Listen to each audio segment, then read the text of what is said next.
حضرت امام حسن علی نے 41 ہجری میں ایک صلح نامہ کے ذریعے خلافت سے دستبرداری اختیار کر لی۔ اس وقت سے خلافت بنو امیہ کے خاندان میں چلی گئی۔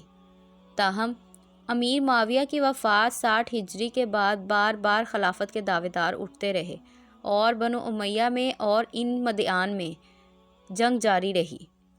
انہی میں سے ایک عبداللہ بن زبیر تھے۔ ان کا صدر مقام مکہ تھا۔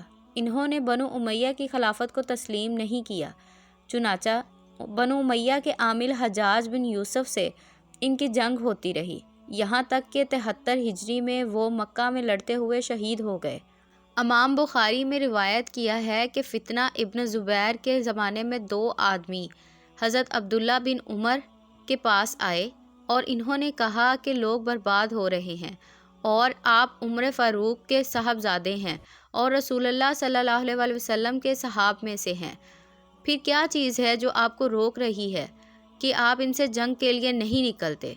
عبداللہ بن عمر نے کہا کہ مجھے یہ بات روک رہی ہے کہ اللہ نے میرے بھائی کے خون کو میرے لیے حرام کر دیا ہے۔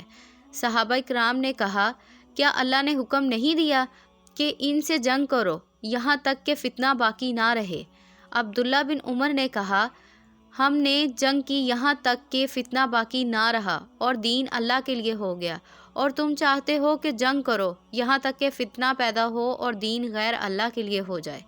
دوسری روایت میں ہے کہ 2 آدمی حضرت عبداللہ بن عمر کے پاس آئے اور کہا، اے ابو عبد الرحمن، کیا وجہ ہے کہ آپ 1 سال حج کرتے ہیں اور 1 سال مقیم رہتے ہیں اور اللہ کی راہ میں جہاد کو چھوڑے ہوئے ہیں، حالانکہ آپ کو معلوم ہے کہ خدا نے کس قدر زیادہ اس کی اہمیت بتائی ہے؟ عبداللہ بن عمر نے کہا، اے میرے بھتیجے، اسلام کی بنیاد 5 چیزوں پر ہے: اللہ اور اس کے رسول پر ایمان لانا، اور 5 وقت کی نمازیں، رمضان کے مہینے کا روزہ رکھنا اور زکوٰۃ دینا، اور بیت اللہ کا حج کرنا۔ آدمیوں نے کہا، اے ابو عبد الرحمن، کیا آپ نہیں سنتے جو اللہ نے اپنی کتاب میں ذکر کیا ہے کہ ان سے جنگ کرو یہاں تک کہ فتنہ باقی نہ رہے؟ عبداللہ بن عمر نے کہا کہ ہم نے رسول اللہ کے زمانے میں ایسا کیا۔ اس وقت اسلام کم تھا، بس آدمی اپنے دین کے معاملے میں فتنے میں ڈالا جاتا تھا، لوگ اس کو قتل کر دیتے یا عذاب دیتے، یہاں تک کہ اسلام کی کثرت ہو گئی، پھر فتنہ باقی نہ رہا۔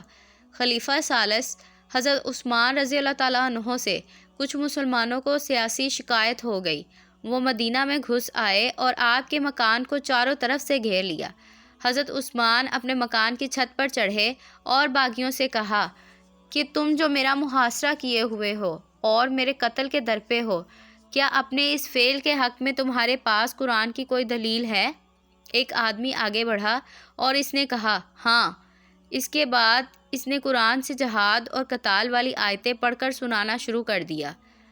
باغیوں کے نزدیک اپنے عمل کے لیے ان آیتوں کا حوالہ درست تھا، کیونکہ اپنے خیال میں وہ ایک بگڑی ہوئی حکومت کے خلاف جہاد کر رہے تھے اور جہاد کا حکم قرآن پاک میں موجود ہے۔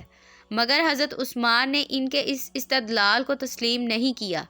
آپ نے فرمایا کہ یہ آیتیں تمہارے اور تمہارے ساتھیوں کے حق میں نازل نہیں ہوئیں، یہ میرے اور میرے ساتھیوں یعنی اصحاب کے حق میں اتری ہیں۔ حضرت عثمان کا جن لوگوں نے محاصرہ کر رکھا تھا وہ مسلمان تھے۔ ان کے پاس اپنے محاصرے کو برحق ثابت کرنے کے لیے قرآن کی آیتیں بھی تھیں، مگر صحابہ رضی اللہ عنہ نے اس معاملے میں ان سے اتفاق نہیں کیا۔ حضرت علی رضی اللہ عنہ نے فرمایا کہ انہوں نے قرآنی آیات کی تفسیر اور تشریح میں غلطی کی، یعنی جن آیتوں کا تعلق کافروں اور مشرکوں سے ہے، ان کو انہوں نے مسلمانوں کے ساتھ جوڑ دیا ہے۔ خوارج سب کے سب مومن و مسلم تھے، وہ دیندار اور عبادت گزار بھی تھے، وہ ہر بات میں قرآن کی آیتیں پیش کرتے تھے، مگر خلیفہ چہارم حضرت علی رضی اللہ عنہ کے خلاف ان کی جنگ کو امت نے کبھی صحیح نہیں قرار دیا۔ حضرت عبداللہ بن عمر نے خوارج کی لڑائیوں کے بارے میں فرمایا کہ ان کی غلطی یہ ہے کہ قرآن کی وہ آیتیں جو کافروں اور مشرکوں سے جنگ کے بارے میں اتری ہیں، ان کو انہوں نے مسلمانوں کے اوپر منطبق کر دیا ہے۔ وہ قرآن پاک کی تحریف کر رہے ہیں، نہ کہ قرآن کی تفسیر۔ مذکورہ بالا تفصیل کی روشنی میں دیکھا جائے تو موجودہ زمانہ کی انقلابی اسلامی جماعتیں جو اپنے اپنے ملکوں میں مسلم حکمرانوں سے اصلاح سیاست کے نام پر جنگ چھیڑے ہوئے ہیں، وہ سراسر باطل ہے۔ اس قسم کی لڑائیوں کا جہاد سے کوئی تعلق نہیں۔ وہ تمام مفکرین اسلام در حقیقت مجرمین اسلام ہیں جو مسلمانوں کے درمیان اس قسم کی باہمی جنگوں کو جہاد فی سبیل اللہ ثابت کرنے کے لیے اپنی ذہانت صرف کر رہے ہیں۔ اس قسم کے اعمال کے لیے قرآن کی آیتیں پیش کرنا بے عملی پر سرکشی کا اضافہ کرنا ہے۔